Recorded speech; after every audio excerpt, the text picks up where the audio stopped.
Jeff Salver. I am the author of The Rising, the alien plan to build an enlightened city on planet Earth. Very happy to do a presentation at Vancouver UFO again today. It is November 12th, 2022, Saturday, November 12th, 2022.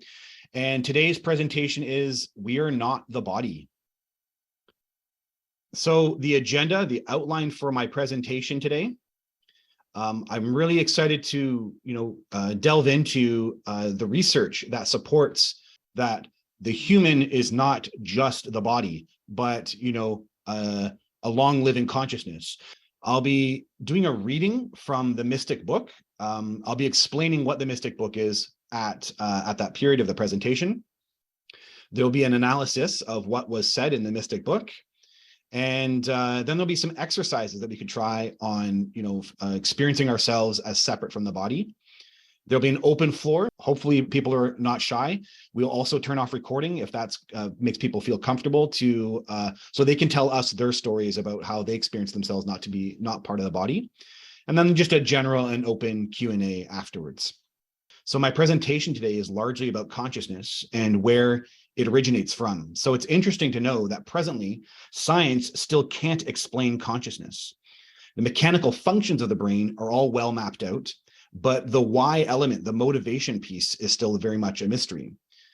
And technically, you should be an automaton, eating, protecting your children, securing yourself in the world, but instead you may take up painting, right? You might go watch the sunset. You might go laugh with friends. So the motivation piece of your consciousness still remains very much a mystery.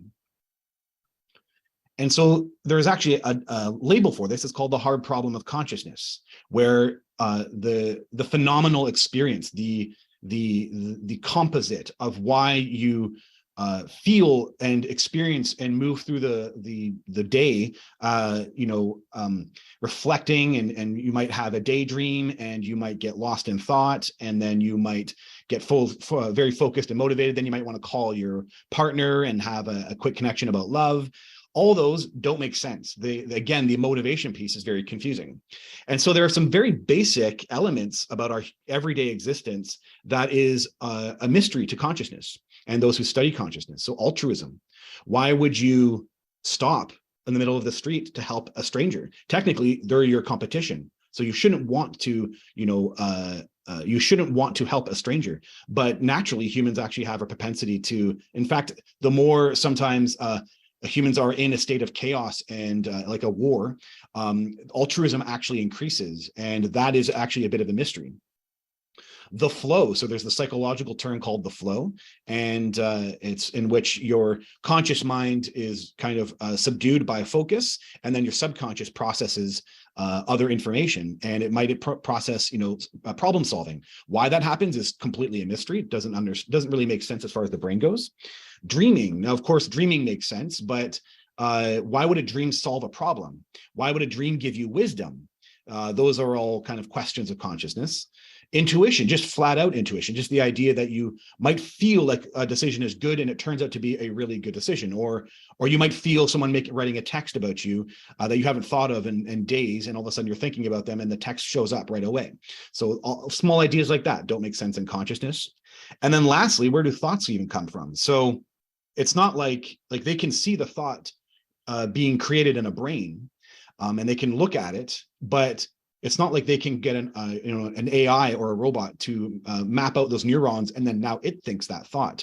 So again, it's the phenomenal experience of consciousness is still part of the mystery.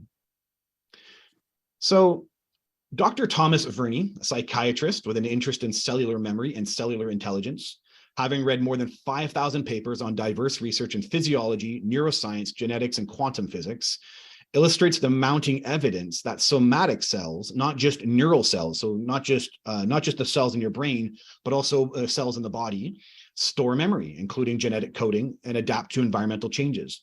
All behaviors that typically we constitute to the brain, but somehow are not just associated with the brain in studies. So in his book, The Embodied Mind, he describes single-celled organisms that demonstrate memory. He'll have examples of people with a brain defect. So you have a French man who has a brain a fraction of the size, so he has parts of his brain missing, but leads a fully normal life with a family and a job. And this one I found interesting: heart transplants leading to personality changes in the recipients that mirror those of their donors. So I wanted to explore a bit more of that, and I ended up finding a documentary. You can find it yourself on YouTube. It's called Mind Shock: Transplanting Heart Memories. And you get a bunch of doctors and scientists trying to understand how is it possible that when there's a heart transplant, the person takes on the characteristics of the donor. So this is Paul Pearsall, and he's a neuropsychologist. He's the author of The Heart's Code: Tapping the Wisdom and Power of Our Heart Energy. He says, now presently, research shows a personality change reported in 5 to 10% of heart transplant recipients. Heart transplant recipients were reporting receiving the memories, feelings, food preferences, fears, and musical preferences of their donors. One woman who got the heart of a boxer was the most quiet demeanor, easygoing woman, and hated violence. Left the room when her husband would watch football. But now she's got the heart of a boxer, and she watches football and yells and swears all the time. There's actually some really good examples in that documentary as well, too. But what's being shown in science is that the studies, basically intelligence and consciousness traits traditionally attributed to the brain, and the brain alone, if you were ever to go into psychology and study the brain, all these traits are isolated within the brain. But somehow these traits are existing outside of the brain in general. They're functioning as systems included, but not limited to the brain. And so you have doctors and scientists starting to question what consciousness is. How could this possibly be? And so you have Daniel Siegel, a medical doctor. The human mind is broader than the brain and bigger than even the body. Dr. Thomas Verney says, our current understanding of matter alone is unlikely to explain the nature of the mind. The commonly accepted deterministic view of the mind as an epiphenomenon of the brain is no longer tenable. Consciousness can interface with the material because matter and energy are interchangeable. So what's happening is you're having the question about consciousness and the reality of the brain and its limitations based on people still having other experiences of mind outside of brain. Then some people are saying, what's up with quantum? Maybe there's a quantum connection going on here, because for those who are keeping aware of present information, quantum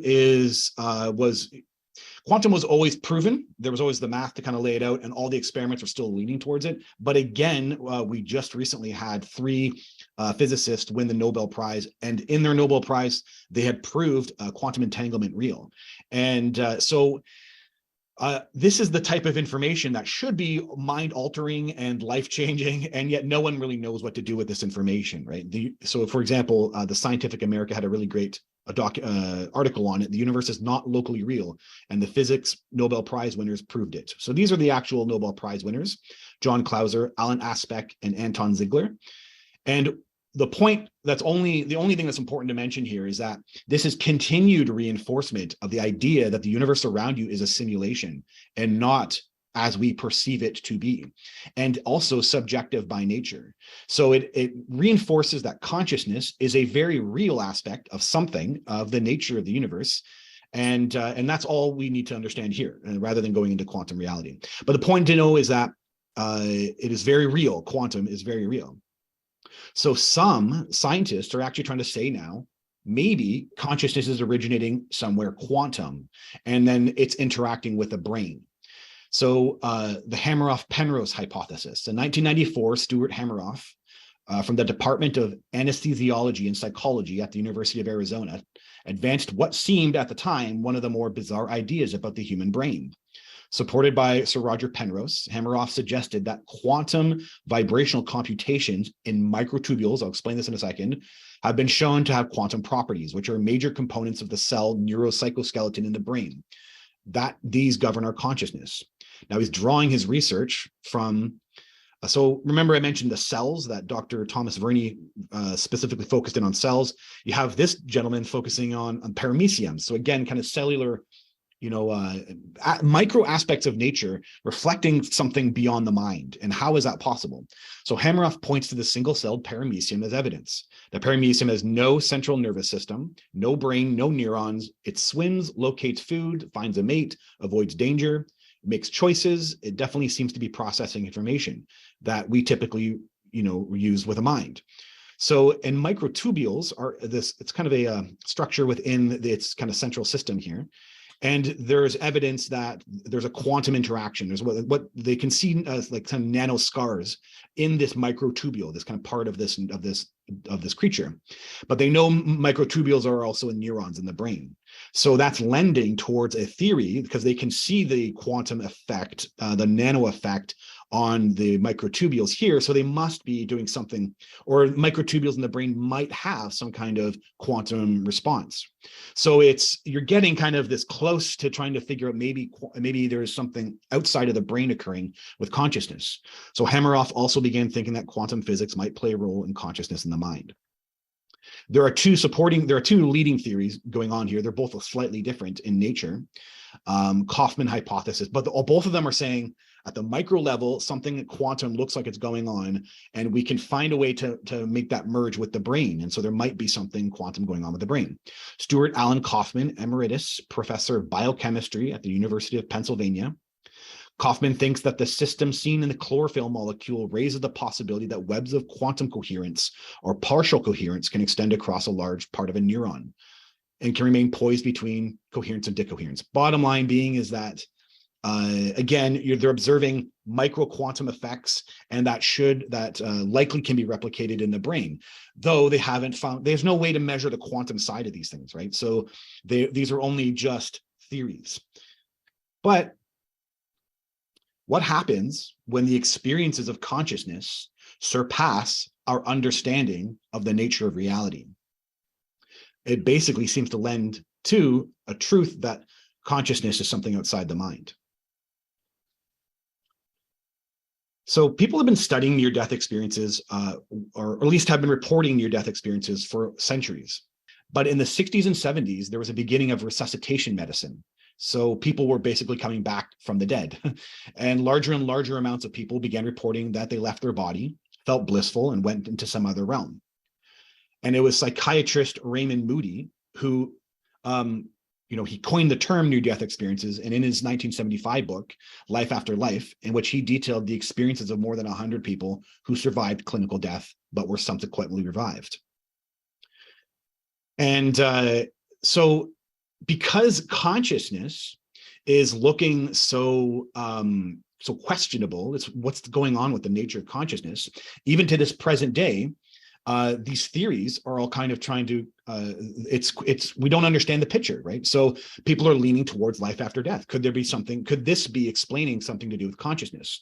So even in Psychology Today, there was actually a really great article, 4 theories that could explain near-death experiences. Studies of near-death experiences challenge the idea that our mind ends at death. Usually they relate perceiving themselves from a perspective above or to the side of their physical body, and describe accurately the conversations of the medical staff present in the room, as well as the medical interventions that were performed on them. Given that they were clinically dead, how is this possible? Skeptics have raised objections to the credibility of these accounts by pointing out that they may be due to religious indoctrination. However, the phenomenon is remarkably consistent across cultures and religions, and has been reported even by children and toddlers who are not exposed to religious doctrine. Now, to solidify the kind of more scientific perspective approach, there is a really good division within the University of Virginia called the Division of Perceptual Studies. They study mediums, deathbed visions, reincarnation, and near-death experiences. They study if anything is surviving beyond the bodily death. And they have been applying the scientific method to the research of these extraordinary experiences of consciousness for over 50 years. So there's a really great documentary on Netflix called Surviving Death. I would totally, if any of this is interesting to you, you should find that documentary fantastic. It's got, it's the breakdown of the scientific method by these doctors trying to understand this phenomenon. I want to point out that these doctors are not kooks who believed in the afterlife and tried to prove it. These are doctors who were hard scientists and trained in the medical field of believing that the brain creates all things. And then they are the ones stumped who come upon their patients having near-death experiences, and they can't be answered. And the information that the patient is able to bring back is beyond reasonable. It's beyond what you shouldn't even, a patient shouldn't have that information. And then it makes the doctor question, maybe there's something more going on. And again, they're not trying to find proof of life after death. They're trying to answer parts of the brain. Maybe there's something going on that could be helpful and relevant for further brain studies. They're not trying to prove near-death experiences are the afterlife, but it seems to be where it's going. So Dr. Bryce Grayson, when the heart stops within 20 seconds or so, you get flatlining, which means no brain activity. And yet people have near-death experiences when they have been flatlined longer than that. Between 10 to 20% of people whose hearts actually stop will report these dramatic near-death experiences. Some have said it's the drugs, but the fewer drugs, the more likely they are to have a near-death experience. Lack of oxygen in the brain. Yet, however, from decades of research, when the brain has lack of oxygen, in fact, people become belligerent and terrified of what's happening. There have been a number of medical explanations that have been proposed to explain what causes near-death experiences. I'm all in favor of that, being a doctor. I want to understand what's causing these things. Unfortunately, I don't think the explanations we have come up with so far help us understand things. Peter Fenwick is exactly the same. He's in that documentary, and he himself was a hard, believing scientist or hard, believing material world scientist, and the brain can answer all things. And then again, he's stumped by near-death experiences when he's approached, when he witnesses the results of it with his patients. And so he's a neuropsychiatrist at University of Cambridge.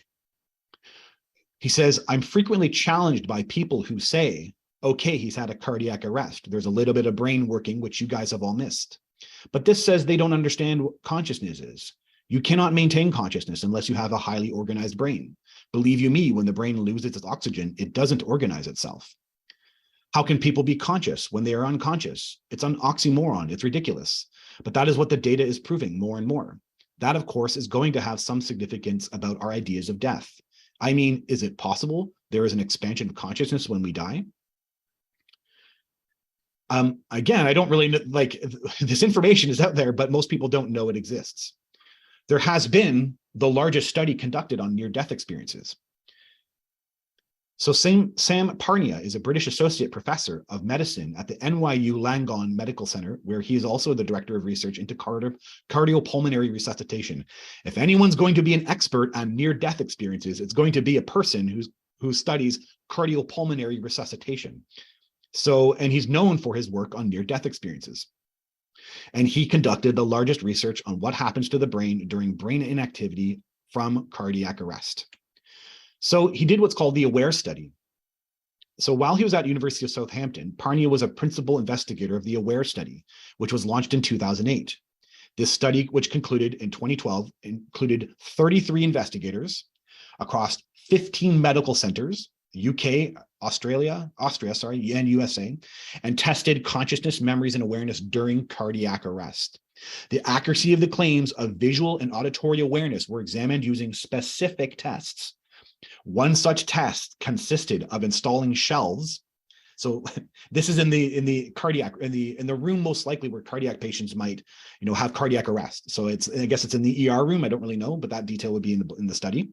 And then within that room, they had shelvings that had images and pictures. So if someone was to remove themselves from their body, they would be able to see peripherally, or at least some degree, these things with which are a little bit raised and can't be seen by the normal staff. So bearing a variety of images and facing the ceiling, hence not visible by hospital staff, in rooms where cardiac arrest patients were more likely to occur. The results of the study were published in October 2014. Both the launch and the study results were widely discussed in the media.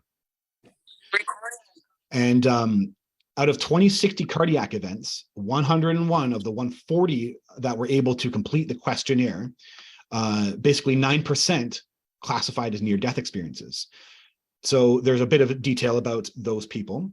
But what is most interesting is that there was a specific patient who the possibility to verify the accuracy of the experience and to show that awareness occurred paradoxically some minutes after the heart stopped, at a time when the brain ordinarily stops functioning and cortical activity becomes isoelectric. The experience was not compatible with an illusion, imaginary event, or hallucination, since visual and auditory awareness could be corroborated. So you had control mechanisms, which is what you would use in any science to determine things as real or not. And here you have, in the largest study of its kind, they passed the control mechanisms. So that's all just really fascinating. And it shows, again, it's the statistical reality that the human exists beyond the body, that when you die, you continue to move on to something else. Parnia and others have suggested that a mind that is mediated by, but not produced by, the brain is a possible way to explain near-death experiences. Science writer Mike McGree has noted, while Parnia's work contributes valuable data to understanding near-death experiences as a cultural phenomenon, his speculations do indeed sit on the brink of pseudoscience. Right? It really racks the brain of people that, when you want to believe in the brain and you have this science that's kind of pushing that, it's really challenging, right? So the other twist, all in one large picture that we are not the body, is that with reincarnation research is also really, really fascinating and has been used the scientific method and shown to be real. So this was a Vice article, The Hard Science of Reincarnation. All over the world, scholars studying reincarnation are making findings even skeptics have difficulty explaining. Again, in the Near Surviving Death documentary on Netflix, there's a really, really good episode dedicated to the reincarnation and the science that they're doing. And I pulled out some of those, some of that information for this presentation here. So Jim Tucker, again, a doctor, and he's the director of the Division of Perceptual Studies at University of Virginia. So he focuses on children because the likelihood of children to not be exposed to the information that they're talking about is very high. And he does he's very rigorous about his process. So I'll explain that here. His goal in each case of child reporting memories of previous lives is to determine what happened, what the child has said, how the parents have reacted, whether the child's statements match the life of a particular deceased person, and whether the child could have learned such information through normal means. Tucker has found case studies that provide persuasive evidence that some children do, in fact, possess memories of past life awareness. And so in the documentary, you see him using the scientific method with a child. It's very fascinating. So I'll give a brief description of that story here. So Atlas, this child at age 5, and so he's with his mom, and over years he gets panic attacks at night times, but he's a kid, so she doesn't really know what to do with it. And then one day he says, I like going with my mom to the playground. And he said, oh, you like going with me to the playground? He said, no, my other mom. My other mom's name is Washington, and my name was Jaylene Robinson. So he gave very specific information. The mom is questioning, what is my child talking about? So she goes online and does research, and she finds an obituary from 2005 with the exact names, a mother who was named Washington and a child who was shot named Jaylene Robinson, who was young also at the time when he got shot. And so the obituary is from 2005, and Atlas is born in 2014. So then the mother finds Jim Tucker online, and then they do this analysis on video for the documentary. When the child mentions a first and last name, then their statements can be verified. So Tucker uses control methods like any scientist would with any, trying to have scientific rigor. So pictures of where Jaylene lived, and then one where he did not. So he actually went and found these locations that this Jaylene Robinson would have known, right? Pictures that are not available online also. You can't find these pictures online. So pictures of the playground he talked about, inside the home where he lived, pictures of the dad, pictures of the mom. And the child is shown pictures, and then he passes very simply. You see him picking and choosing himself. And he passed 5 out of 5, especially when the child answers pretty sure and with a matter-of-fact manner. So this is Jim Tucker. When we do these tests, then we look at statistically how likely it is for a child to choose 5 correct pictures by chance. And of course, that's pretty unlikely. I start from the point of skepticism, and I can doubt things at times like everyone else. I look for anything that is questionable or deceptive. But the longer I've been in this field, the more I've become convinced that there is more than just the physical world, that there is a larger reality. Out-of-body experiences are real. So this is where it all leans towards, this jump that needs to occur, right? Out-of-body experiences are real. Near-death experiences are real. Remote viewing is real. I haven't even gone into that because yet the same science exists regarding remote viewing. Past life awareness is real. All these point to an awareness that does not exist within the physical body, yet inhabits the body you are now using. So I did all this, all the science, to bring down your skeptical, critical, and analytical mind. My guru, as I've always mentioned, I have a Vedic guru, and it's part of my story with the aliens. So I have a Vedic guru, and he has a story about jumping off the boat. So when you're rowing across the river on a boat, it's like having your intellectual understanding about consciousness or whatever your thing is. You're having intellectual understanding about things. So in this case, for today, we have our intellectual understanding. We have the science here. It says we are not the body. But eventually, you have to jump off the boat and onto the other side and make the jump and actually start experiencing what information you've been gathering this entire time. So that's kind of what this is. Now we have to actually jump off the boat and then identify and hold it as a truth for us that we are not the body.